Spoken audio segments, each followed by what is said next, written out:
You are pushing hard, forcing every step toward a goal that feels just out of reach. The more you struggle, the more the world seems to resist you. What if this struggle itself is the very thing holding you back? An ancient Taoist secret, known as Wu Wei or effortless action, suggests a radically different path. It teaches that we can accomplish far more not by striving harder, but by striving less. By the end of this journey, you will possess a new lens for seeing your challenges, one where effort and ease are no longer enemies. We will unravel mysteries like how a useless tree can be the most fortunate and why a perfect butcher never needs to sharpen his blade. What is one area of your life that currently feels like an exhausting battle? A farmer's old horse ran away one evening. His neighbors came to console him, calling it a terrible misfortune. The farmer simply replied, "Maybe." A few days later, the horse returned, leading 7 wild horses back to his farm. The neighbors returned, this time to celebrate his incredible luck. The farmer again said only maybe. The very next day, his only son tried to tame one of the wild horses, fell and broke his leg. The neighbors declared this a true tragedy. The farmer's response remained the same, maybe. Soon after, military officials came through the village, conscripting every able-bodied young man for a brutal war. The farmer's son was passed over because of his broken leg. The cycle of what seemed like good and bad fortune continued endlessly, yet the farmer never celebrated or despaired. His power did not come from predicting the future or controlling events. It came from his profound acceptance of the natural flow. He understood that our immediate judgment of any event is almost always incomplete. We label something a disaster, not knowing it is saving us from a greater pain. We cling to a victory, blind to the hidden chains it may bring. This is the heart of non-interference. It is not passive resignation. It is an active, mindful choice to stop fighting the current of reality. Think of a leaf floating on a powerful river. The leaf does not struggle to change the river's course. It does not exhaust itself trying to speed up or slow down. It simply rides the flow, navigating each twist and turn with grace, and in doing so, travels farther with less effort than if it had fought the water every inch of the way. The farmer's story challenges our deepest impulse, the need to immediately categorize every outcome as a win or a loss. What if you could pause that judgment? What if you could meet your own runaway horse, your own broken leg, with that same quiet maybe? The freedom found in that single word is immense. It is the freedom to stop forcing life to conform to your will and to start learning from its own mysterious, unfolding wisdom. This effortless navigation of reality finds its ultimate expression in the story of Cook Ding, a humble butcher serving his lord. Cook Ding did not hack and hew at the carcass before him. His blade moved with a dancer's grace, slipping through the spaces between the muscles and joints, never once grating against bone or tendon. After 19 years of use, his cleaver remained as sharp as the day it was fresh from the grindstone. When his astonished lord asked for the secret, Cook Ding explained that his attention was not on the ox as a solid obstacle to be conquered. Instead, he perceived its internal architecture, the empty spaces and natural seams hidden within. His skill was not in his strength, but in his perception. He did not force his way through, he found the way through. His spirit was free to move without obstruction because his actions were perfectly aligned with the inherent grain of reality. This is the state of Ming, or profound clarity, a deep attunement where the distinction between the person acting and the action itself begins to dissolve. You are no longer separate from the task, pushing against it. You become one with the process. It is the musician who stops thinking about each individual note and becomes the music. It is the writer whose thoughts flow onto the page without the internal critic's constant interference. It is any moment where you look up at the clock and realize hours have passed in what felt like minutes, completely absorbed in a challenging yet deeply satisfying activity. This flow state is Wu Wei in motion. The effort is not gone, but it has been transformed. It is no longer a struggle of will against the world, but a participatory dance with it. Cook Ding's blade stays sharp because it meets no resistance. His work is not a battle, but a collaboration with the nature of the ox itself. Where in your own life are you hacking at the bone, exhausting yourself against an immovable object instead of searching for the space between? Deep in an ancient forest stood a tree so gnarled and twisted that lumberjacks would pass it by without a second glance. Its trunk was knotted and uneven, its branches growing in strange, unpredictable angles. To any carpenter seeking perfect timber, this tree was utterly useless. While the straight, tall trees around it were all cut down for lumber, this one was left alone, its very imperfections becoming its greatest protection. It continued to grow, its sprawling branches offering shade to travelers and a home to countless creatures, living out a long and peaceful life completely free from the saw. This is the profound wisdom of knowing when to stand out and when to simply stand. In a world that often prizes straight grain and utility above all else, the useless tree embodies a radical form of success. Its value was not in conforming to an external standard of productivity, but in its inherent, unique being. It found its place not through struggle, but through a kind of passive resilience by fully inhabiting its own nature. This is Wu Wei applied to the very definition of a worthwhile life. We are taught to constantly prove our worth, to sharpen ourselves into the most efficient and productive tools. But what if some of our so-called flaws, our quirks and unconventional paths, are actually like the tree's gnarled branches? They might be what spare us from being cut down by the relentless demands of a system that does not have our long-term peace in mind. The tree did not try to straighten itself. It did not fight the lumberjacks or plead its case. It simply was, and in that profound acceptance of its own form, it found a freedom that the useful trees never knew. Where in your own life are you exhausting yourself trying to be the perfect, straight-grained timber? What unique, perhaps overlooked, quality do you possess that the world might call useless, but that could actually be the very thing that grants you a more authentic and lasting peace? Embracing this does not mean abandoning ambition. It means redefining what we are striving for.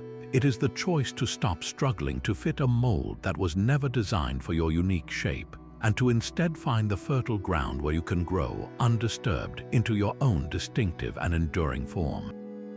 A man is peacefully rowing his small boat down a wide, quiet river. He is lost in thought, enjoying the calm of the water and the sky, when suddenly another vessel drifts directly into his path. The impact jolts him, and a surge of hot, immediate anger floods his chest. He leaps to his feet, ready to shout at the careless fool who ruined his peace. But as he looks into the other boat, he finds it completely empty. It is just a derelict craft come loose from its moorings, carried by the current. Instantly, his anger vanishes. There is no one to blame, no malicious intent to rage against. He simply pushes the boat away and continues on his journey, his peace restored as quickly as it was lost. This is the parable of the empty boat. The obstacle did not change. The collision happened, but the entire meaning of the event was transformed the moment he saw there was no other person involved. His anger was not a necessary reaction to the bump. It was a story he created, a narrative of being wronged by another conscious being. The empty boat reveals that so much of our suffering comes not from the events themselves, but from the personal dramas we build around them. We get cut off in traffic and we fume not at the car but at the imagined idiot inside it. A project at work falls through and we despair not just at the setback but at the perceived disrespect from a colleague or the universe itself. We are constantly bumping into empty boats and inventing a captain to scream at. The practice of Wu Wei here is to recognize the emptiness. It is to see that many of the forces that bump into us in life are as impersonal as that drifting vessel. A sudden rainstorm is not a personal attack. A delayed flight is not a conspiracy against you. Even the harsh words from another person are often just the rattling of their own pain, a boat adrift that happens to collide with yours. This is not about becoming passive or failing to set boundaries. It is about conserving the immense energy we waste on ego-driven reactions. When you stop personalizing every obstacle, you stop fighting phantoms.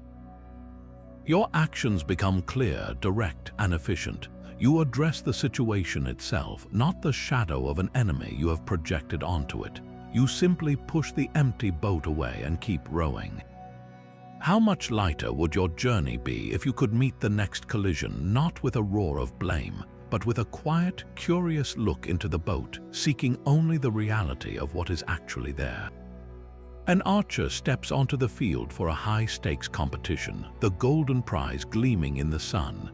His entire focus is on that prize, on the victory, on the glory that winning will bring. He draws his bow, but his hands are unsteady.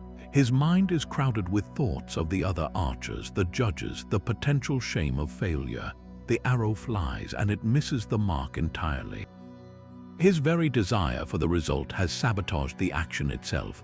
Now picture another archer. She draws her bow with the same goal, to hit the center, but her mind is not on the prize or the spectators. She is absorbed in the feel of the wood in her hand, the tension of the string, the graceful arc of her own movement. She releases the arrow not to win, but for the sheer, perfect rightness of the release itself. And her arrow finds the center with an effortless thud. This is the subtle paradox of Wu Wei in action. The first archer represents our common condition. We tie our sense of self-worth and happiness to a future outcome. We want that promotion, that relationship, that specific result so intensely that our action becomes contaminated by the weight of our wanting.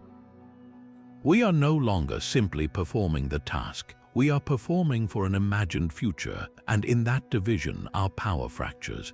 The second archer embodies the release of that attachment. Her action is performed for its own sake, with a whole and undivided heart. The prize is still there, but it exists outside the sacred circle of her focus. She is not shooting for the gold, she is shooting to shoot, and in doing so, she becomes one with the bow, the arrow, and the target. This is not a call to abandon goals. It is an invitation to shift your primary focus from the prize to the process. When you play music, are you playing to reach the final note, or are you playing for the resonance of each individual sound? When you converse, are you simply waiting for your turn to speak, or are you fully present with the act of listening and connecting? The moment you pour your entire being into the action itself, a strange alchemy occurs. The need for a specific result loosens its grip, and with that release comes a clarity and precision that forced striving can never achieve. Your effort becomes pure, unburdened by the static of fear and expectation.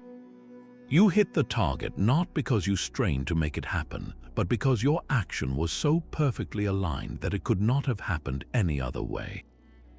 Where in your life are you gripping the bowstring of an outcome so tightly that you have forgotten the joy of the draw itself? Zhuangzi awoke from a vivid dream, his mind still tangled in the memory of fluttering through a sunlit garden. He had been a butterfly, utterly free, with no awareness of a man named Zhuangzi. For a moment he sat in his bed completely still. A profound uncertainty settled over him. Was he a man who had just dreamed he was a butterfly, or was he, right now, a butterfly dreaming he was a man? This question was not a puzzle to be solved, but a doorway into a different way of seeing. It challenges the very foundation we build our lives upon, the solid story we tell ourselves about who we are. We cling to our identities, our roles, our fixed perspectives as if they are absolute truths. I am a successful businessperson, I am a struggling artist, I am a victim of my circumstances. We wear these labels like armor, but they can become cages. Wu Wei invites us to loosen that grip, to release the need for a single, solid self. Think of water. Pour water into a tall vase and it becomes tall. Pour it into a shallow bowl and it becomes wide and open. It does not insist on being one shape forever. It adapts, it flows, it fills the space available without losing its essential nature. This is the fluidity Zhuangzi points toward. When you are locked into a single identity, every challenge to that identity feels like a personal attack. If you believe you are fundamentally a failure, then every small mistake confirms that story, and you exhaust yourself fighting that fixed reality. If you believe you are always the smartest person in the room, you will resist any new idea that threatens that status. But what if you could be like the water, or like Zhuangzi in his moment of doubt, willing to entertain the possibility that you are not who you think you are? This is not about becoming ungrounded or losing your values. It is about recognizing that your current perspective is just one view from the boat, not the entire river. A manager who can release the identity of always being the boss might discover the wisdom in an intern's suggestion. An artist trapped in the story of being misunderstood might find a new creative spark by momentarily dreaming they are a popular entertainer. By letting go of the need to be right, to be a certain kind of person, you create space for a more intelligent and adaptable response to life. You stop forcing your rigid self onto a fluid world and start moving with its currents. Your actions begin to arise from a deeper, more spontaneous place, unburdened by the need to defend a fragile identity. They become effortless not because you are passive, but because you are no longer at war with the possibility of change. What heavy story about yourself are you carrying that might just be a dream from which you can awaken? Confucius once watched his disciples struggle with a complex new water pump at a village well. They had read the instructions, debated its mechanics, and applied all their intellectual force, yet they produced only a few strained, sputtering drops of water. Their faces were tight with concentration, their bodies rigid with the effort of mastering the machine. An old farmer approached, gave the students a polite nod, and took hold of a simple, weathered shadoof, a counterweighted lever on the side of the well. With a relaxed, rhythmic motion, a push and a pull that seemed to come from his core, he began to draw bucket after bucket of cool, clear water. He did not fight the device. He danced with it, his movement one long, continuous, and utterly efficient flow. This is the parable of the pump, a stark lesson in the difference between knowing the path and walking the path. The disciples were trapped in their heads, their minds and bodies at war with the task. They were trying to force the pump to obey their will. The farmer, however, was not thinking about the shadoof at all. His knowledge was not stored in his mind, but in his muscles, in his breath, in the very rhythm of his heartbeat. This is the essence of embodied knowledge, a state where thought and action become one seamless motion. It is the Wu Wei we can find not just in grand philosophies, but in the most mundane acts of our lives. Think of the last time you tied your shoes. You did not consciously command each finger. You did not recite a list of steps. Your hands simply performed the familiar dance, leaving your mind free to think about the day ahead. That is Wu Wei in a microcosm. The farmer's body understood the shadoof in the same way your hands understand a shoelace. His effort was not less, but it was entirely different in quality. It was effective because it was aligned, because he was not applying force against the tool, but channeling force through it. We often believe that harder thinking leads to better results, but this story suggests there is a point where intellectual effort becomes its own form of resistance. Are you trying to think your way through a conversation, scripting every word instead of simply listening and responding? Are you overanalyzing a creative project until the initial spark of joy is crushed under the weight of planning? The disciples at the pump represent our modern dilemma, where we privilege the mind to the exclusion of the body's own deep intelligence. The farmer reminds us that some wisdom cannot be written down in a manual. It must be felt, practiced, and ultimately forgotten, so that it can live in our bones and guide our hands without a single conscious thought. What simple task in your own life have you overcomplicated, turning a rhythmic dance into an exhausting battle of wills? A master woodcarver was commissioned to create a sacred bell stand for his lord. This was no ordinary task, and the carver did not rush to his workshop. Instead, he retreated into a period of quiet preparation. For 7 days he fasted and meditated, his goal to calm the chatter of his own mind. He let go of thoughts of reward, of praise, of any potential criticism. He even released his desire to create a beautiful object. He sat in stillness until all that remained was a single, clear intention and a profound inner quiet. Only then did he enter the forest. His eyes were no longer looking for a good piece of wood. They were simply seeing. His spirit, now unclouded by personal ambition or fear, was free to perceive the bell stand that was already waiting within the grain of a particular tree. His hands did not force the chisel. They followed the guidance of this inner clarity, revealing the perfect form that had been hidden there all along. The finished bell stand seemed to have grown naturally, as if it were a part of the forest itself. People who saw it said it must have been the work of a spirit or a ghost, so perfect and inevitable did it appear. The carver's true skill was not in his technical ability with a blade, though that was considerable. It was in his profound understanding that the most inspired action does not begin with movement but with stillness. This is the critical, often overlooked first step of Wu Wei, the inner preparation that makes effortless action possible. We often believe that to achieve a great result, we must start doing something immediately. We must hustle, we must plan, we must force the first step. The woodcarver teaches us the opposite. He shows us that our most common obstacle is not a lack of effort, but a mind that is too full, too noisy, too attached to the outcome to perceive the elegant solution that already exists. His fasting was not about hunger, it was about emptying. He was creating a sacred space of silence within himself so that a deeper intelligence, one that knows the grain of reality, could speak and guide his hands. Think of a murky pond. If you stir up the water, you cannot see the bottom. But if you let the water settle, allowing the silt to drift down, everything becomes perfectly clear.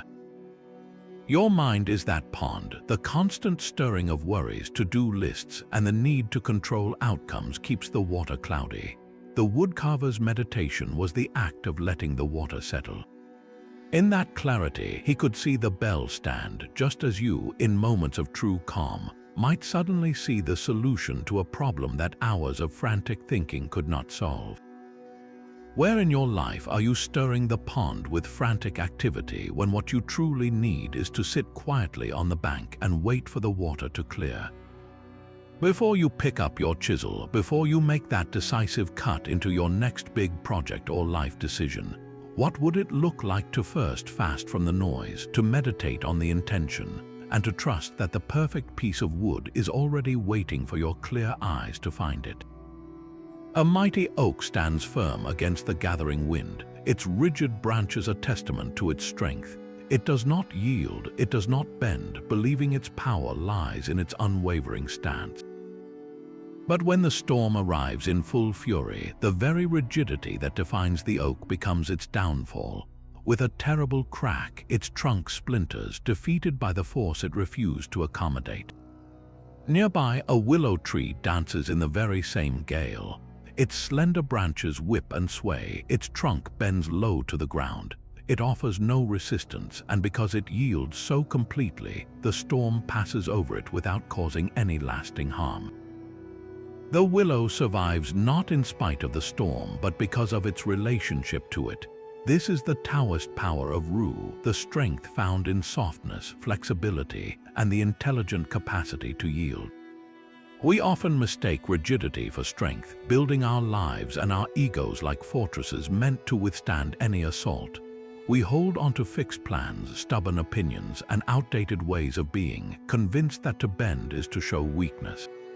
The parable of the willow reveals a devastating truth. The oak was strong, but it was strong in only one condition during calm weather. Its strength was brittle. The willow's strength was fluid, adaptable, and therefore unbreakable. It possessed the resilience to meet any condition, not by conquering the wind, but by learning its rhythm and moving with it. This is not surrender, it is a sophisticated form of engagement. Think of a skilled martial artist who uses an opponent's own momentum to redirect their attack. The artist does not meet force with greater force. They yield, they pivot, they guide the energy away, expending minimal effort to achieve maximum effect. Or consider a stream encountering a boulder.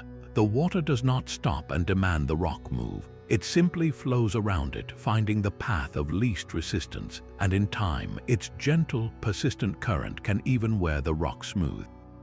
This is Wu Wei in its most dynamic form. It is the wisdom to know when to stand firm and when to bend, when to push and when to flow. Where in your own life are you playing the part of the oak, exhausting your resources in a rigid stance against an inevitable change?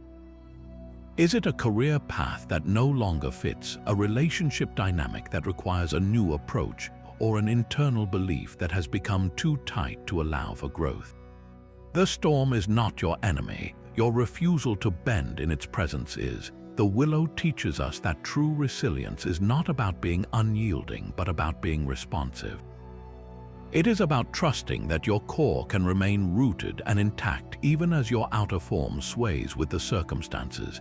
Can you find the courage to be that soft, that flexible, to discover that the most enduring strength does not lie in resistance, but in a graceful and intelligent adaptation to the ever-changing winds of life? These ancient stories are not just relics, they are a blueprint for living with less friction today. The farmer's quiet maybe can transform your morning commute. When traffic snarls, instead of clenching the wheel and raging at the delay, you can take a breath and meet it with that same open-ended acceptance. Maybe this delay is preventing you from an accident farther down the road. Maybe it is gifting you 10 unexpected minutes of quiet before a hectic day. This is non-interference in action, applied to the minor irritations of modern life. You stop fighting the reality of the traffic jam and find a small peace within it. In your relationships, this principle becomes a powerful form of respect. We often try to force our partners, children, or friends to change, to fit our image of who they should be. This is like hacking at the bone, exhausting everyone involved. Instead, practice seeing the empty spaces in their nature, the natural seams of their personality. Your teenager's rebellious streak might contain the seeds of a strong will they will need as an adult. Your partner's methodical pace might be the balance to your own impulsiveness. By releasing the need to control and fix, you stop bumping into the empty boats of their autonomous choices, and you create space for a more authentic, less exhausting connection. Now bring Cook Ding's cleaver to your work. You have a project deadline looming, a target you feel you must hit. The pressure to succeed can make your movements clumsy, your mind frantic. You start hacking at the task, grinding against obstacles, and by the end of the day, your spirit feels as dull as a neglected blade. The shift is to pour your entire attention into the process itself, not the prize of completion. Become one with the next email, the next line of code, the next paragraph. When you are fully absorbed in the action of writing that report, the quality of your work improves because it is no longer contaminated by the anxiety about your manager's reaction. You find the flow, and the work begins to feel less like labor and more like a natural expression of your skill. Your personal goals demand the same trust in intuitive timing that the woodcarver possessed. You want that promotion, that new home, that fulfilling creative project. The modern impulse is to strive, to hustle, to force it into existence through sheer will. But remember the woodcarver's 7 days of stillness. Before you charge forward, create your own inner meditation. Sit with your goal, but release your attachment to its exact form and timing.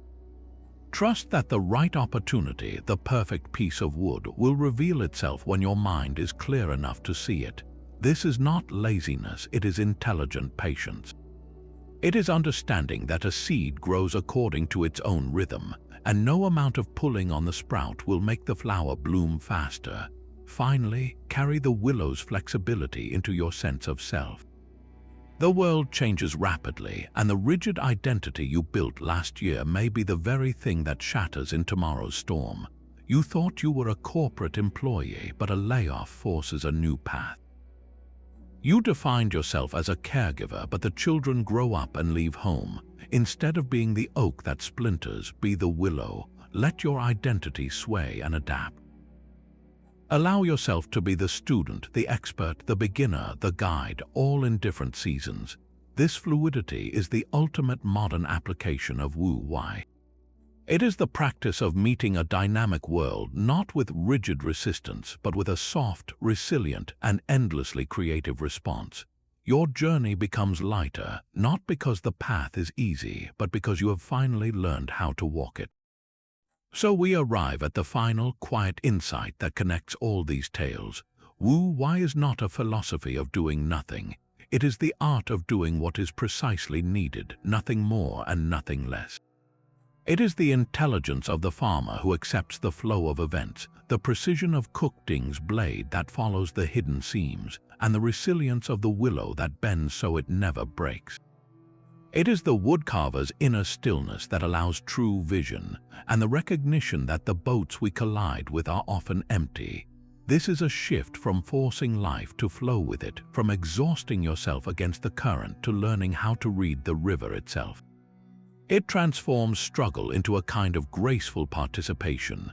The effort remains, but it is no longer a battle. It becomes a dance. Think of one single area of your own life where you feel that familiar tension, that grinding resistance. It might be a project at work you are overmanaging, a relationship you are trying to control, or a personal goal you are clutching too tightly. What would happen if, just for a week, you experimented with letting go? Not giving up, but letting go of the struggle. What if you trusted the process a little more, listened a little deeper, and allowed the next right action to arise from a place of calm alignment instead of frantic striving? We would love to hear what you discover. Share your own stories of effortless action in the comments below, and let us continue this conversation.